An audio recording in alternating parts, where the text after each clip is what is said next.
처음에 저는 믿지 않았습니다. 한국산 무기는 아시아식 감성, 보여주기식 기술이라 생각했습니다. 우리는 블랙호크 헬기를 들여오려 했고 독일의 레오파드 전차가 유럽 기준이라 여겼습니다. 그러나 전쟁은 이론과 달랐습니다. 헬기는 하늘에서 떨어졌고 레오파드는 도착하지 않았습니다. 그때 저는 처음으로 K2 전차의 시동 소리를 들었습니다. 기름 냄새, 진동, 조준 후 2초 만에 목표를 사라지게 하는 포신. 그 순간 저는 알았습니다. 이건 단순한 무기가 아니었습니다. 우리가 살아남기 위해 선택해야 할 전략의 중심이었습니다. 미국도 독일도 아니었습니다. 우리가 필요했던 것은 한국의 무기였습니다. 유럽 최강을 자부하던 폴란드 중령이 한국 무기의 진정한 가치를 깨달은 충격적인 고백. 구독과 좋아요로 한국 방산을 응원해주세요. 저는 폴란드 육군 전략기획단에서 17년째 근무하고 있는 마렉 리보프스키입니다. 몇 달 전이었습니다. 폴란드 국방부는 미군으로부터 블랙호크 헬기 도입을 최종 조율 중이었습니다. 국방부 회의실에서 우리는 줄곧 미제 무기를 기준으로 논의했고 검증된 시스템이라는 명목 아래 반론은 허용되지 않았습니다. 저 역시 그 흐름 안에 있었습니다. 17년간 유럽 군사체계 안에서 성장한 제게는 서방 무기가 곧 신뢰의 상징이었습니다. 헬기는 늘 전장의 상징이었습니다. 신속 기동, 병력 수송, 긴급 후송. 제가 첫 임관 후 배속된 부대에서도 블랙호크는 언제나 가장 먼저 출격했고 가장 마지막까지 남는 자산이었습니다. 유럽 군인이라면 누구나 블랙호크의 로터음을 들으면 안도감을 느끼는 것이 당연했습니다. 나토 합동훈련에서도 블랙호크는 절대적 존재였고 우리는 그것이 영원할 것이라 믿었습니다. 하지만 그 신화는 우크라이나에서 무너졌습니다. 정밀 타격 무기와 드론, 대공망이 깔린 전장에선 헬기는 더 이상 기동전의 해답이 아니었습니다. 전투보고서에는 격추, 또 격추. 러시아군이 2해 동안 잃은 헬기만 해도 100대가 넘는다는 자료가 있었습니다. 현대전은 공중 우세보다 지상 화력이 승부를 결정짓고 있었습니다. 지금 우리가 필요한 건 공중이 아닙니다. 지상입니다. 저는 그렇게 말했지만 일부 상층부는 여전히 무시했습니다. 블랙호크 도입은 동맹과의 신뢰를 보여주는 정치적 상징이라는 이유였습니다. 기술적 효용성보다는 외교적 메시지가 우선이었죠. 그러던 와중 한 줄의 문장이 회의실 안의 공기를 바꿔놓았습니다. 헬기 계약 보류, K2 전차 2차 도입 검토 시작. 처음 그 말을 들었을 때 저는 믿을 수가 없었습니다. 한국산 전차라니. 1차 계약 때만 해도 우리는 단지 급하니까 사는 임시 방편으로 생각했습니다. 유럽 군수체계의 대안으로서 한국 무기를 평가하려는 시도는 내부적으로 허용되지 않았습니다. 독일제 레오파드가 유럽 기갑의 자존심이었고 프랑스제 르클레르가 서방 기술의 정수였습니다. 한국은 그저 신흥 군수국 정도의 인식이었습니다. 그때 상관은 제게 이렇게 말했습니다. 이번엔 내가 직접 보고 판단해라. 내가 한국 K2 훈련단을 동행해서 분석해. 그 말은 축복인 동시에 시험이었습니다.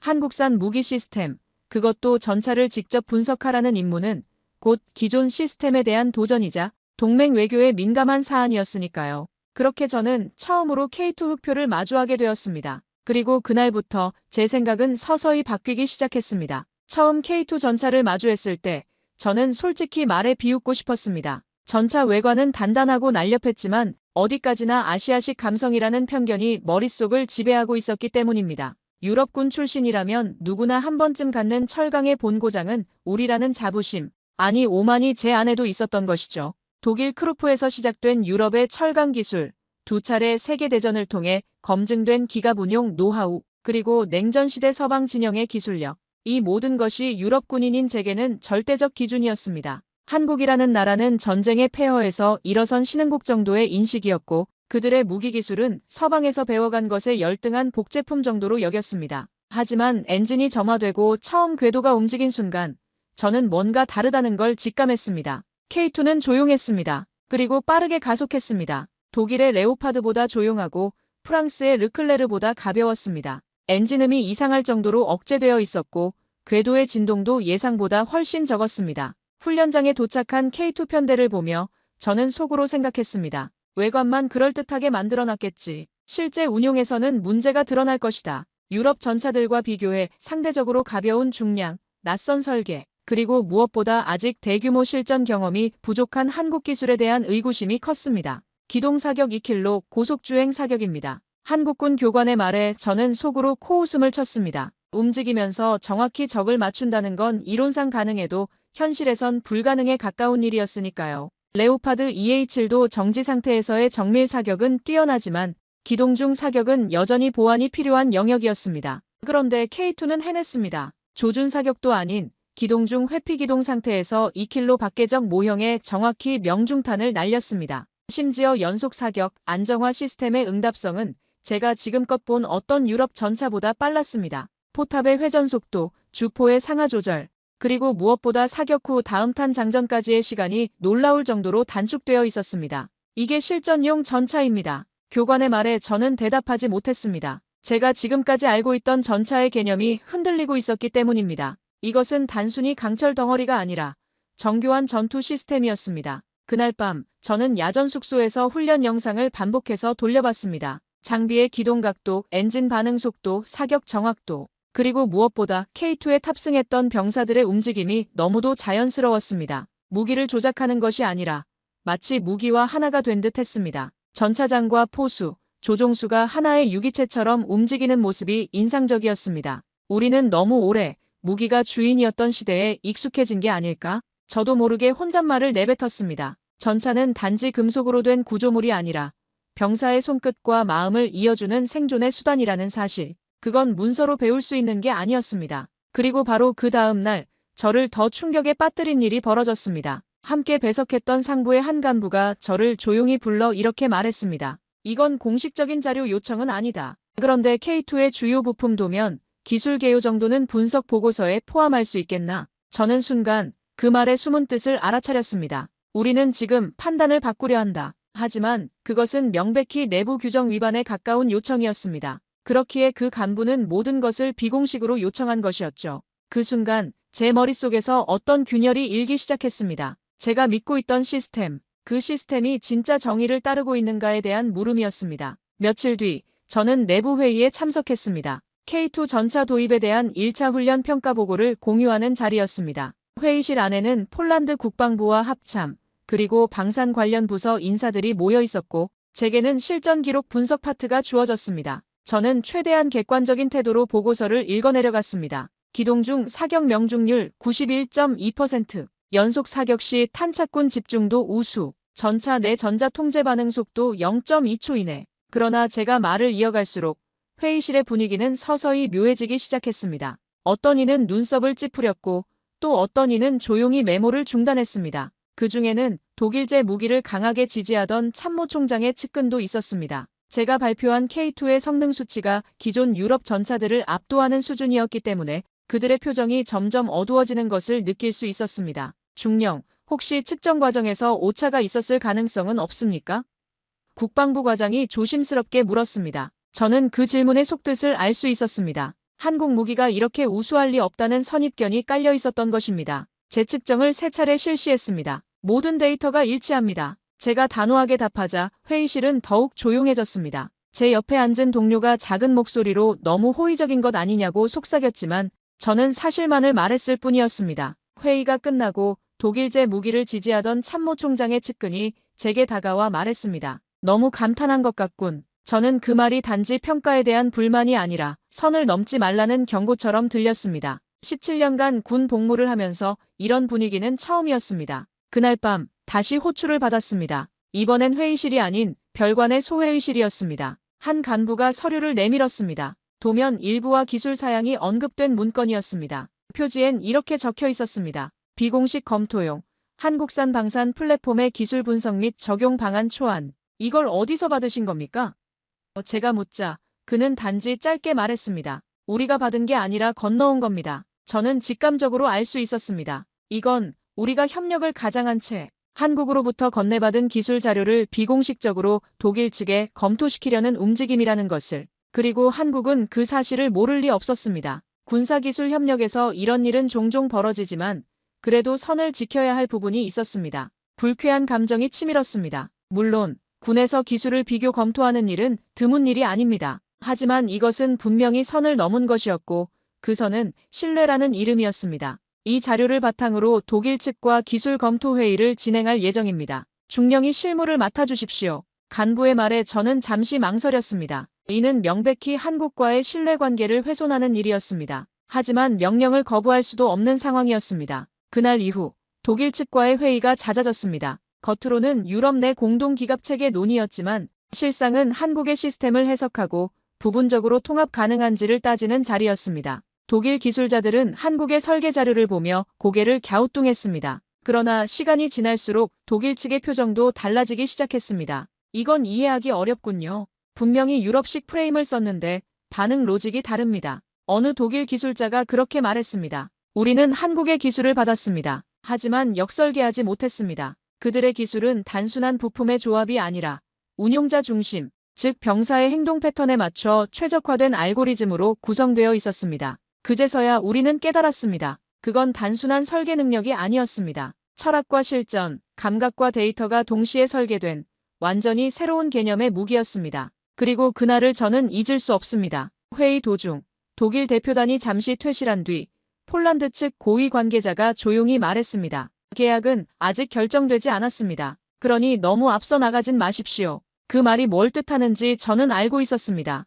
우리는 지금 신뢰를 저버린 채 또 다른 방향을 바라보고 있었습니다. 그날 이후 내부 분위기는 급격히 바뀌기 시작했습니다. 기술 분석 결과가 독일 측을 만족시키지 못하자 갑작스레 일부 인사들이 목소리를 높이기 시작했습니다. 기술적으론 훌륭할지 몰라도 전략적 유연성은 유럽식 전차가 낫다. 운용체계가 우리와 다르다. 동맹국과의 연동이 어렵다. 그러나 저로서는 받아들이기 어려운 논리였습니다. 제가 직접 K2 전차를 운용하고 훈련에 참여해본 바로는 그 어떤 유럽산 전차보다 직관적이고 신속했습니다. 특히 전차장의 시야 보조 시스템과 디지털 사격 통제는 실전 전장에서 생존 확률을 획기적으로 높여주는 요소였습니다. 한 번은 모해 사격 훈련에서 전차가 진흙 언덕을 넘는 도중 전방, 숲을 너머로 급습하는 가상의 목표물이 나타났습니다. 레오파드라면 일단 정지 후 조준해야 할 상황이었습니다. 그런데 K2의 포신은 흔들림 없이 자동 보정을 수행했고 조준선은 단 0.8초 만에 정렬되었습니다.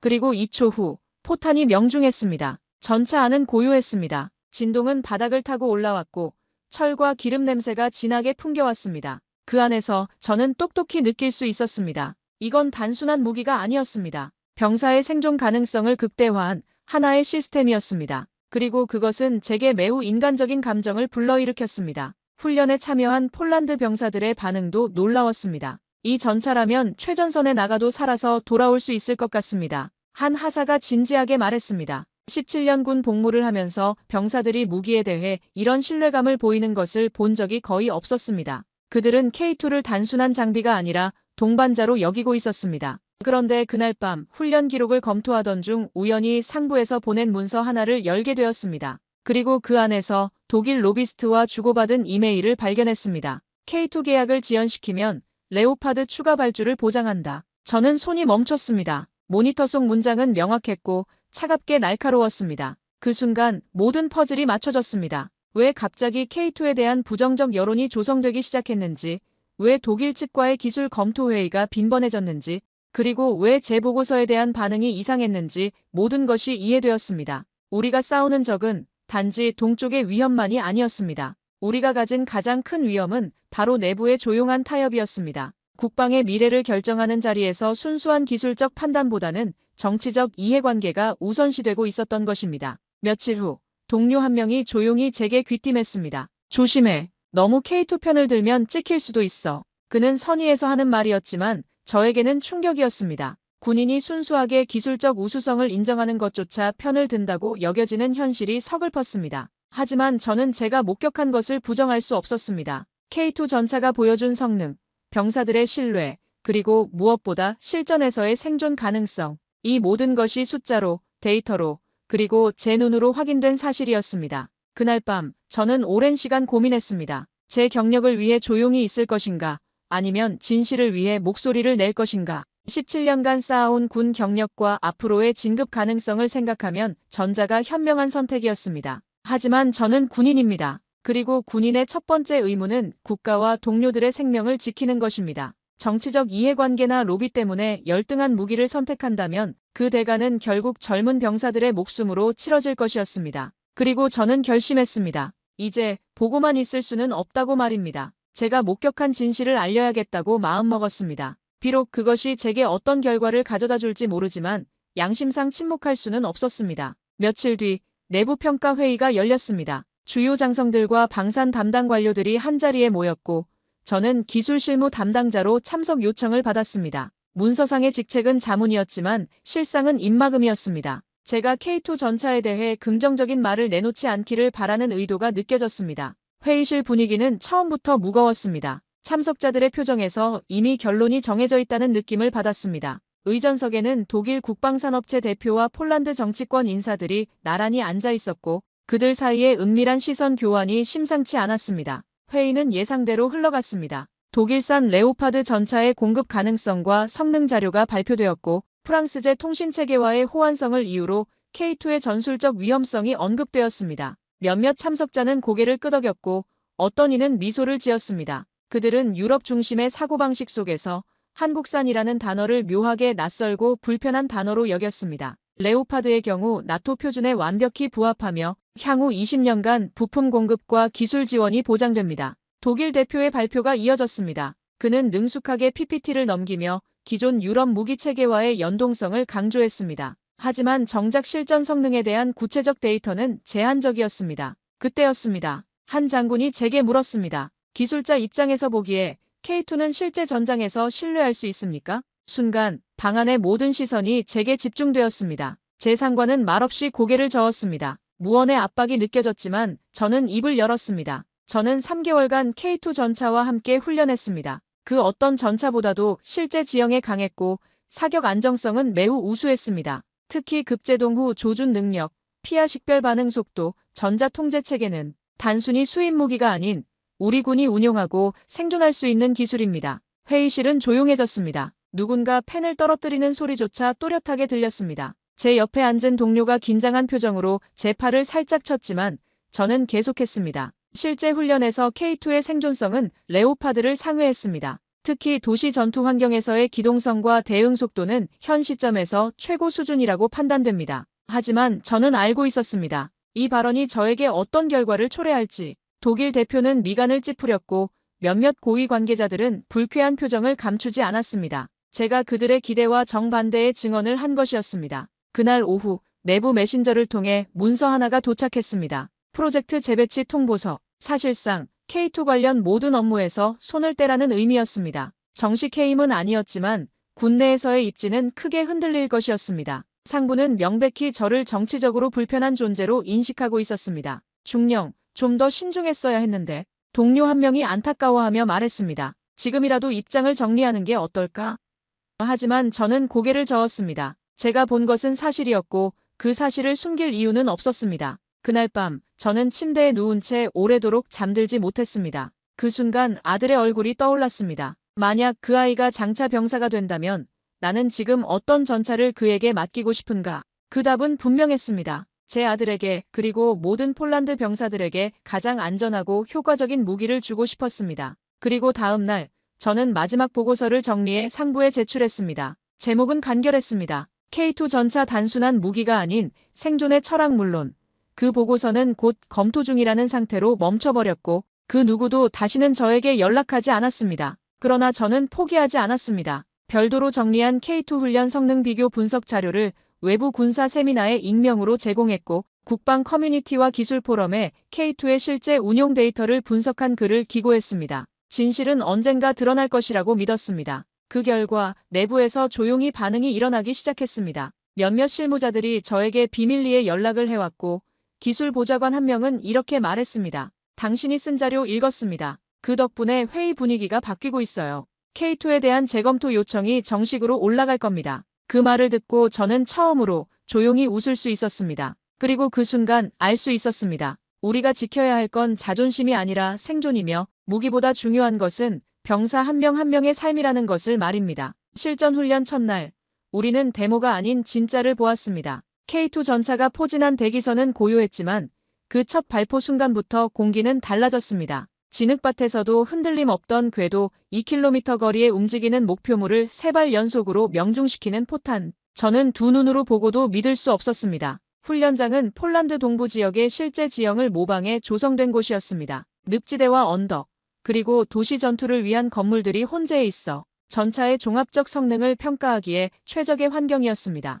레오파드로 같은 코스를 진행했을 때는 여러 구간에서 속도를 줄여야 했던 기억이 있었습니다. 하지만 K2는 달랐습니다. 능동형 서스펜션이 지형의 굴곡을 실시간으로 감지하고 보정하면서 마치 평지를 달리는 것처럼 안정적으로 기동했습니다. 심지어 급경사를 오르내릴 때도 포신의 각도가 일정하게 유지되어 언제든 사격 준비 상태를 유지할 수 있었습니다. 그 장면을 지켜보던 포병 중령이 중얼였습니다. 이건 그냥 전차가 아닙니다. 이건 하나의 살아있는 전술 체계입니다. 저 역시 같은 생각이었습니다. K2는 단순히 강철과 엔진의 조합이 아니라 인공지능과 인간의 직감이 결합된 새로운 개념의 무기 플랫폼이었습니다. 병사들의 표정도 바뀌었습니다. 처음엔 한국산 하며 의심하던 이들이 훈련 종료 후에는 서로 사진을 찍고 운용 일지를 자원에 기록하기 시작했습니다. 특히 전차장을 맡았던 상사는 이 전차의 시야 확보 시스템은 신세계입니다 라고 감탄했습니다. 360도 전방위 카메라와 열화상 장비가 통합된 디스플레이는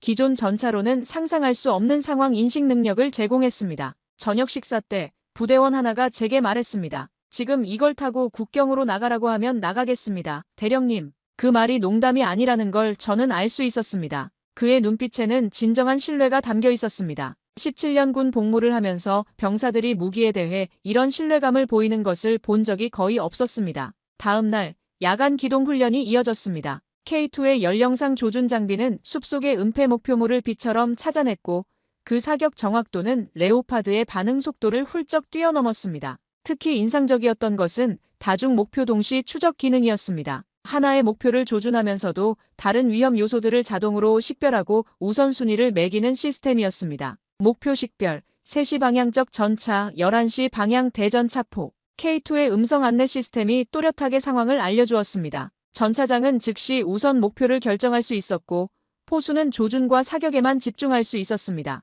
이런 역할 분담은 전투 효율성을 획기적으로 높였습니다. 저는 조종석 뒤에서 조용히 이를 지켜보며 생각했습니다. 이건 단순한 장비가 아니다. 돌아가지 못한 동료들의 생명을 대신해줄 생존의 약속이다. 우크라이나에서 수많은 전차가 격파되는 영상을 봐왔기에 이런 생존성 향상 기술의 가치를 누구보다 잘 알고 있었습니다. 훈련 3일째에는 대전차 미사일 방어 시스템 테스트가 있었습니다. K2의 능동 방어 체계가 모의 대전차 미사일을 요격하는 장면은 정말 놀라웠습니다. 레이더가 접근하는 위협을 감지하는 순간 자동으로 대응탄을 발사해 공중에서 무력화시켰습니다. 이 모든 과정이 2초 이내에 완료되었습니다. 이제 대전차 미사일이 무서워지지 않네요. 한 조종수가 안도의 한숨을 쉬었습니다. 현대 전장에서 전차의 가장 큰 위협은 보병이 운용하는 휴대용 대전차 미사일이었는데 K2는 이런 위협에 대해서도 효과적인 대응 수단을 갖추고 있었습니다. 훈련이 끝난 후 저는 보고서를 정리하며 마지막 문장을 오래 고민했습니다. 그리고 조용히 이렇게 적었습니다. K2는 단순히 수입한 무기가 아니다. 이것은 우리가 살아남기 위해 선택한 미래다. 이 한 문장에 제가 목격한 모든 것이 담겨 있었습니다. 그런데 바로 그 문장이 앞으로 저에게 큰 시련을 가져다 줄 줄은 그때 몰랐습니다. 진실을 말하는 것이 때로는 얼마나 큰 대가를 치러야 하는지 저는 곧 뼈저리게 느끼게 되었습니다. 훈련을 마치고 며칠 후 본부에서 작성한 제 보고서는 상관을 통해 다시 제게 되돌아왔습니다. 이 부분은 삭제해 주시죠. 표지엔 빨간 펜으로 밑줄이 여러 개 그어져 있었습니다. 마치 교정을 받는 학생이 된 기분이었습니다. 17년 군 경력에서 이런 일은 처음이었습니다. 지워지길 요구받은 문장은 다음과 같았습니다. K2는 단순한 장비가 아니다. 이것은 우리가 생존을 위해 택한 전략의 중심이다. 그리고 현재 시점에서 K2의 생존성과 화력은 어떤 서방 전차보다 우수하다고 판단된다. 제가 직접 목격하고 측정한 사실들이었는데 이것들을 삭제하라고 요구하고 있었습니다. 왜입니까? 제 질문에 상관은 말없이 서류 하나를 건넸습니다. 독일 폴란드 전략무기 통합협의안 검토한 그 문서에는 익숙한 이름이 있었습니다. 슈미트 대령. 그는 작년까지 레오파드 계약 실무팀의 대표였고 당시 한국산 무기 도입에 반대 성명을 냈던 인물입니다. 문서를 훑어보니 놀라운 내용이 적혀 있었습니다. 독일 측이 폴란드의 K2 도입을 유럽 방산 생태계에 대한 위협으로 규정하고 이를 저지하기 위한 구체적인 로비 전략을 수립했다는 내용이었습니다. 심지어 폴란드 내 친독 성향의 정치인들과 군 관계자들의 명단까지 포함되어 있었습니다. 며칠 후 회의실에서 슈미트 대령을 직접 만났습니다. 그는 익숙한 어조로 말을 이어갔습니다. 한국 무기는 정밀하긴 하지만 유럽형 전장 구조엔 맞지 않습니다. 우리가 추구하는 건 전통과 검증된 철학입니다. 그 말은 과거에도 수없이 들어왔던 이야기였습니다. 하지만 유럽형 전장 구조라는 표현이 걸렸습니다. 대령님, 유럽형 전장이라는 게 구체적으로 무엇을 의미합니까? 제가 물었습니다. 슈미트 대령은 잠시 당황한 표정을 지었습니다. 그건 나토 표준 체계와의 호환성을 말하는 겁니다. 하지만 저는 알고 있었습니다. K2 역시 나토 표준에 완벽히 부합한다는 사실을 말입니다. 그러나 이번에는 다르게 느껴졌습니다. 훈련장에서 들었던 K2의 엔진 소리, 병사들이 전차를 향해 가졌던 신뢰, 그리고 무엇보다도 제가 보고 느낀 변화는 이 회의실의 논리보다 훨씬 현실적이었습니다. 정치적 수사와 실제 전장의 현실 사이에는 거대한 간극이 있었습니다. 레오파드의 경우 부품 호환성과 정비 체계가 이미 확립되어 있습니다. 반면 한국 시스템은 아직 검증이 부족하죠. 슈미트 대령이 계속 말했습니다. 하지만 저는 우크라이나 전쟁에서 레오파드가 보여준 실제 성능 데이터를 알고 있었습니다. 이론과 현실은 달랐습니다. 그럼 대령님은 이 보고서 수정을 거부하시겠다는 겁니까?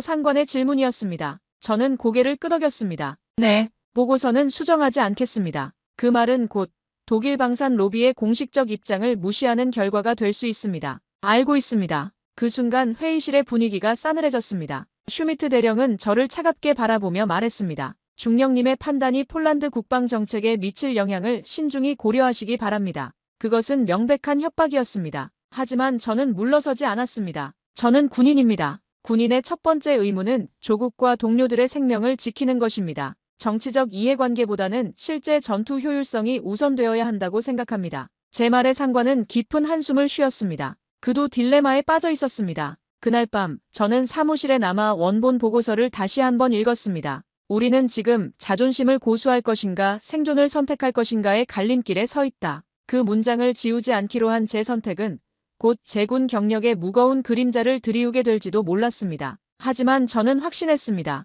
그 무엇이든 진실을 가리는데 협조할 수는 없다고요. 병사들의 생명이 걸린 문제에서 정치적 타협은 있을 수 없었습니다. 제가 목격한 K2의 우수성은 숫자로, 데이터로, 그리고 제 두 눈으로 확인된 사실이었습니다. 다음 날 아침, 저는 상관에게 최종 답변을 전달했습니다. 보고서는 원안대로 제출하겠습니다. 이것이 제 양심입니다. 상관은 고개를 저으며 말했습니다. 자네 앞날이 걱정되는군. 하지만 저는 후회하지 않았습니다. 진실보다 소중한 것은 없었으니까요. 보고서를 수정하지 않겠다고 밝힌 뒤 본부는 별다른 반응을 보이지 않았습니다. 그러나 그것이 곧 문제의 시작이었습니다. 조용한 보복이 시작되었습니다. 며칠 뒤 회의 배석 명단에서 제 이름이 빠져 있었고 공동 프로젝트에도 더 이상 제 의견이 반영되지 않았습니다. 제가 맡고 있던 실무는 다른 동료에게 이관되었고 내부 통신망에서 제 계정은 휴직자로 전환되었습니다. 공식적인 해임은 아니었습니다. 하지만 누구보다도 분명히 알 수 있었습니다. 제가 시스템의 외곽으로 밀려나고 있다는 것을. 17년간 쌓아온 인맥과 업무 네트워크가 하루아침에 단절되어 가고 있었습니다. 사무실에서도 분위기가 달라졌습니다. 동료들은 저와 눈을 마주치기를 피했고 식당에서는 제가 앉으면 다른 테이블로 자리를 옮기는 일이 빈번했습니다. 한때 저와 가깝게 지내던 동기조차 요즘 너무 예민한 것 아니냐며 거리를 두기 시작했습니다. 조직 내에서 문제인물로 낙인 찍힌 것을 실감할 수 있었습니다. 그러던 중 한 가지 뉴스가 회람되기 시작했습니다. 폴란드 K2 전차 2차 도입 협의 본격화 독일과의 기술 통합은 과제로 남아 그리고 언론에 노출된 인터뷰 하나가 제 눈을 멈추게 했습니다. 폴란드 국영 방산기업 PGG의 전략 담당 임원은 이렇게 말했습니다. 우리는 한국 무기를 전략적으로 활용하되 기술적 종속을 경계해야 한다. 그 말은 누가 들어도 K2를 수단으로만 여긴다는 뜻이었습니다. 한국과의 진정한 기술 협력보다는 단기적 이익만을 추구하겠다는 의미였죠. 저는 이런 접근 방식이 얼마나 근시안적인지 알고 있었습니다. 현대 무기 체계는 단순한 하드웨어가 아니라 지속적인 소프트웨어 업데이트와 기술 지원이 필요한 시스템이었습니다. 회의 중에도 그런 기류는 명확했습니다. 현지 생산을 확대합시다. 핵심 부품까지 우리 손으로 만들 수 있어야 해요. 한국과의 협력은 단계적으로 축소해야 합니다. 완전한 군사주권을 위해서라도. 이런 발언들이 공공연하게 나왔습니다. 군사주권이라는 명분 하에 기술 탈취를 정당화하려는 시도였습니다. 저는 그 자리에 조용히 앉아 있었습니다. 더 이상 발언권도 없었고 설사 말을 해도 들어주는 사람이 없었습니다. 그러나 제 안에선 한 문장이 반복되고 있었습니다. 이건 우리가 처음 품었던 신뢰가 아니다. 한국과의 협력은 상호 존중에 기반해야 하는데 지금의 분위기는 일방적 이용에 가까웠습니다. 그때 저는 작년 훈련장에서 K2의 조종석을 붙잡고 떨던 병사의 눈빛을 떠올렸습니다. 그 눈빛은 분명 말하고 있었습니다. 이건 단순한 무기가 아니라 목숨을 지켜줄 약속이라고. 하지만 회의실의 사람들은 그 약속을 잊고 있었습니다. 전차의 가치는 전장에서 결정된다는 사실을. 한 달이 지나자 더욱 구체적인 움직임이 시작되었습니다. 독일 기술진이 폴란드에 상주하기 시작했고 K2의 핵심 기술을 독일 시스템과 통합한다는 명목하에 기술 분석이 본격화되었습니다. 겉으로는 상호 협력이었지만 실제로는 한국 기술의 일방적 분석과 활용이었습니다. 더욱 충격적이었던 것은 몇몇 폴란드 관계자들이 이런 상황을 당연하게 여기고 있다는 점이었습니다. 우리가 돈을 주고 산 무기인데 그 기술을 분석하는 게 뭐가 문제냐는 식의 사고였습니다. 하지만 이는 명백한 계약 위반이자 신의 없는 행위였습니다. 그날 저는 침묵을 깨기로 했습니다. 비록 공식적인 자리는 아니었지만 소규모 회의에서 입을 열었습니다. 우리는 전차를 선택한 게 아니라 생존을 선택한 겁니다. 그런데 지금 우리가 하고 있는 일은 그 생존의 근간을 흔드는 일입니다. 제 말에 회의실은 일순 조용해졌습니다. 한참 후 어느 고위 관계자가 말했습니다. 그 판단, 나중에 당신에게 독이 될 수 있습니다. 그것은 더 이상 경고가 아니라 협박이었습니다. 하지만 저는 대답하지 않았습니다. 그들의 위신보다 병사의 목숨이 더 중요했기 때문입니다. 그날 밤 저는 오랫동안 창밖을 바라봤습니다. 폴란드의 미래, 우리 군의 미래, 그리고 젊은 병사들의 미래가 걱정되었습니다. 단기적 이익을 위해 장기적 신뢰를 포기하는 것이 과연 현명한 선택인지 의문이 들었습니다. 하지만 동시에 확신도 있었습니다. 언젠가는 진실이 드러날 것이고 그때 후회하는 것은 지금 침묵하는 사람들일 것이라는 확신 말입니다. 며칠 후 국방부 전략회의가 열렸습니다. 주제는 향후 기갑전력 조정 방향이었지만 실상은 K2 전차의 운명이 걸린 자리였습니다. 저는 이번에도 참관자 자격으로만 참석할 수 있었습니다. 발언권도 없고 질문할 권한도 없는 상태였습니다. 그저 지켜볼 수밖에 없는 처지였습니다. 회의 초반 독일 측 군사고문이 조심스럽게 입을 열었습니다. 레오파드 EA8의 차세대 버전,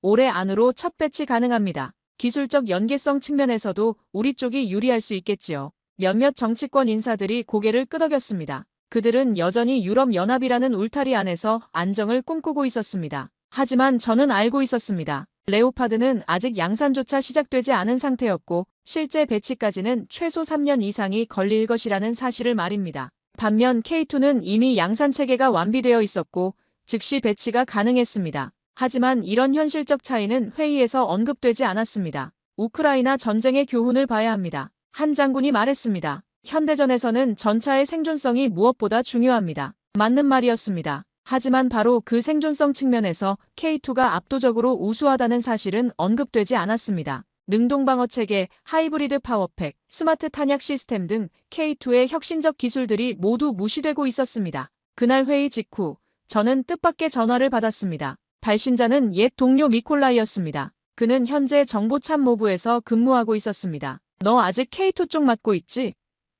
그는 잠시 머무시다가 말했습니다. 내가 최근에 기밀 보고서를 하나 봤어. 독일에 전달된 기술 문서 중 일부, 원래는 K2 도면에서 유출된 거더라. 저는 숨이 턱 막혔습니다. 폴란드 내부에서? 전부는 아니고 고위층 일부가 독일 측 로비스트와 은밀히 접촉하고 있었어. 그걸 기술 협력이라 부르고 있지. 그의 말은 제가 의심하고 있던 모든 것을 확신으로 바꿔주었습니다. 우리 내부에 독일의 이익을 대변하는 세력이 존재한다는 것이었습니다. 그 말은 모든 퍼즐을 맞췄습니다. 왜 독일이 K2의 핵심 기술을 분석해놓고도 제대로 재현하지 못했는지, 왜 그들이 갑자기 K2 현지화를 줄이자고 주장했는지, 그리고 왜 지금 독일 전차가 다시 대안으로 떠오르고 있는지, 내부의 일부 세력이 애초부터 한국과의 신뢰를 전략적 카드로만 보고 있었다는 것입니다. 더 충격적인 건 미콜라이가 계속 말했습니다. 그들이 한국 측에 거짓 정보를 흘리고 있다는 거야. 폴란드가 K2 추가 도입을 확정했다고 말하면서 실제로는 독일과 뒷거래를 진행하고 있어. 이는 명백한 배신이었습니다. 동맹국에 대한 기본적 신의조차 저버린 행위였습니다. 며칠 후 국방부 브리핑에서는 한 문장이 발표되었습니다. 폴란드는 동맹국들과의 기술 공유를 원칙으로 K2 계약의 세부 항목을 재조율 중입니다. 겉으로는 기술 협력으로 포장되었지만 실제로는 한국을 배제하고 독일 중심으로 재편하겠다는 의미였습니다. 그 순간 저는 확신했습니다. 그들의 시선은 기술도 아니고 전장도 아니었습니다. 오직 정치와 자존심이었습니다. 병사들의 생명보다는 유럽 내에서의 정치적 입지가 더 중요했던 것입니다. 이런 근시안적 사고가 결국 폴란드 국방력을 약화시킬 것이라는 우려가 컸습니다. 저는 다시 한국산 보고서를 펼쳤습니다. 고장률, 유지비용, 기동성, 명중률 하나하나의 수치가 단순한 숫자가 아니었습니다. 그건 전장에서 누가 살아남느냐의 기록이었습니다. 그리고 바로 그 전장에서 우리 병사들이 어떤 전차에 앉아 있어야 할지는 더 이상 수치가 아닌 양심의 문제였습니다. 그날 밤 저는 긴 편지를 썼습니다. 아직 보내지는 않았지만 언젠가 역사가 제게 묻는다면 답할 수 있는 기록을 남기고 싶었습니다. 나는 진실을 알고 있었고 침묵하지 않았다고 말할 수 있는 증거를 남기고 싶었습니다. 유럽의 자존심과 한국의 기술력 사이에서 저는 이미 선택을 끝냈습니다. 병사들의 생명을 지킬 수 있는 쪽을 선택했습니다. 비록 그 선택이 제게 어떤 결과를 가져다 줄지 모르지만 후회하지 않을 것이었습니다. 그날 아침 저는 다시 국방부 전략회의실에 앉아 있었습니다. 이번에는 참관자가 아니라 증인으로서였습니다. 스크린엔 단 2줄이 적혀 있었습니다. 미국산 블랙호크 헬기 도입 계획, 무기한 연기, K2 전차 2차 계약 협의, 최종 조율 단계. 그 문장을 본 순간 저는 숨을 멈췄습니다. 몇 달 전만 해도 우리는 헬기를 도입하려 했습니다. 미국의 검증된 시스템, 유럽의 자존심이라는 이름의 레오파드.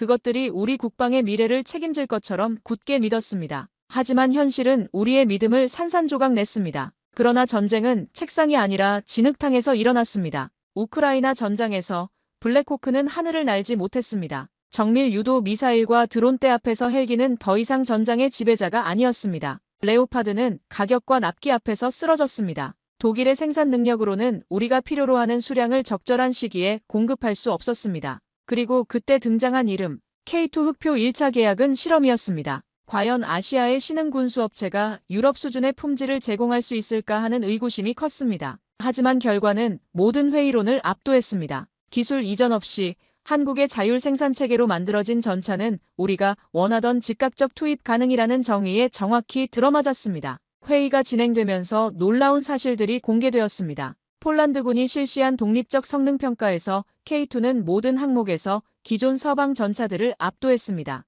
특히 생존성 테스트에서는 충격적인 결과가 나왔습니다. 동일한 조건에서 K2의 생존율이 레오파드보다 40% 이상 높았던 것입니다. 이 데이터는 정확합니까? 한 장군이 물었습니다. 담당 기술관이 단호하게 답했습니다. 3차례 반복 측정한 결과입니다. 모든 수치가 일치합니다. 그 순간 회의실은 조용해졌습니다. 숫자는 거짓말을 하지 않았습니다. 2차 계약은 1차의 2배 규모였습니다. 하지만 이번에는 조건이 달랐습니다. 기술 조건은 더 엄격해졌고 폴란드가 한국의 시스템을 함부로 변경할 수 있는 여지는 줄어들었습니다. 한국 측도 1차 계약 과정에서 겪은 일들을 통해 학습했던 것입니다. 독일 로비스트들의 마지막 저항도 있었습니다. 장기적으로 봤을 때 유럽 시스템과의 호환성이 더 중요합니다. 하지만 이미 대세는 기울어져 있었습니다. 실전 데이터 앞에서 정치적 논리는 설득력을 잃었습니다. 이제 와서 말하지만 우리는 독일의 방식도 미국의 기준도 선택하지 않았습니다. 결국 한국의 무기를 선택했습니다. 그건 정치적 거래가 아니었습니다. 실전에서 검증된 것만이 살아남는 전장. 그곳에서 살아남기 위한 선택이 바로 K2였습니다. 회의 마지막에 국방장관이 직접 발언했습니다. 우리는 과거의 관성에서 벗어나 새로운 선택을 했습니다. 이 선택이 폴란드 국방력의 새로운 전환점이 될 것입니다. 그 말은 단순히 무기 도입에 관한 것이 아니라 사고방식의 전환을 의미했습니다. 전차 조종석에서 엔진이 깨어나는 소리를 들으며 저는 조용히 고개를 숙였습니다. 우리는 이제야 진짜 우리의 무기를 갖게 되었다. K2는 단순한 수입 무기가 아니었습니다. 그것은 폴란드가 선택한 새로운 미래였고 젊은 병사들에게 약속하는 생존의 보장이었습니다. 몇 달 전 저를 문제 인물로 여겼던 사람들이 이제는 조용히 인사를 건넸습니다. 진실은 결국 드러나는 법이었습니다. 비록 그 과정에서 많은 시련이 있었지만 결국 옳은 선택이 승리했습니다. 그날 저녁 훈련장에서 K2를 몰며 웃음 짓던 젊은 병사의 얼굴이 떠올랐습니다. 그 웃음이 바로 제가 지키고 싶었던 것이었습니다. 조국을 지키는 군인들이 자신감을 갖고 전장에 나갈 수 있도록 하는 것. 그것이 바로 진정한 국방이라고 생각합니다. K2 흑표, 이제 그것은 폴란드군의 자랑이자 우리가 선택한 미래의 상징이 되었습니다. 그리고 저는 이 선택을 위해 싸웠다는 사실을 평생 자랑스럽게 여길 것입니다. 오늘 사연에 대한 여러분의 생각을 댓글로 남겨주세요. 감동뭉클에서는 여러분의 소중한 마음을 모아 사연 주인공들에게 전해드리고 있습니다. 여러분 주변에 감동적이거나 재미있는 실제 사연들을 제보받고 있으니 언제든 저희 공식 메일로 제보해주세요. 오늘 들려드린 사연에 공감하셨다면 구독과 좋아요 눌러주시고 주변 분들과도 공유해주세요. 여러분의 작은 관심과 응원이 더욱 좋은 콘텐츠를 만드는데 큰 힘이 됩니다. 오늘도 여러분의 하루의 작은 즐거움이라도 되었기를 바라며 지금까지 감동뭉클이었습니다. 끝까지 시청해주셔서 감사합니다. 다음에 더 감동적인 사연으로 찾아뵙겠습니다.